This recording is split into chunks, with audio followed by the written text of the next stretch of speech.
Welcome back. We are in Matthew 7, part 4. And if you watched the last video, you probably saw the explosion of rice over the table. And I think I'm still finding some. I feel like a bride. Yep, there we go. A whole plate full of rice. I feel like a bride on her wedding day still finding rice, and everything. So we're digging into this final part of chapter 7. I don't have a fifth day in chapter 7, but I might do something special instead. But this is a much shorter one, just to kind of wrap it up. So we're going to read verse 21 to 29. During the hot summer months, the sand around the Sea of Galilee was really, really hard. It became super hard.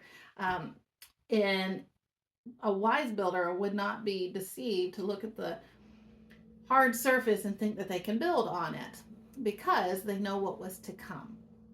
So instead, they would dig, and sometimes they dig up to about, I think it was 10 feet. They would dig into 10 feet until they reached solid bedrock to lay that secure foundation. In fact, in the 1970s, they actually did discover that there was basalt stone bedrock in that region that had been used for building structures on.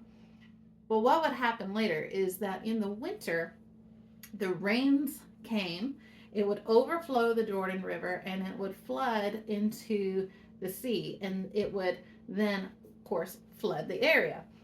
But the houses that were built on bedrock, those, of course, would stand firm during the rising waters.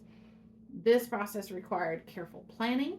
You had to have some discernment, understanding the times, understanding the weather, understanding the area, and you have to have persistence in that knocking at the bedrock, asking the right questions to find the best location, making sure that you're getting on bedrock. You're seeking by digging up and past that unstable ground, and you're knocking persistently to shape a very sturdy foundation. So all that time is difficult, it's time consuming, but this preparation ensured that this home would withstand every season and would be strong. And this is how Jesus ends the Sermon on the Mount, with this picture of, if you do all of these things that he's been talking about, that we've been learning about, then you'll have a sure foundation that will weather any storm. So I hope you've enjoyed this chapter. It is definitely a challenging chapter, and I may do something special and see if I can have a conversation.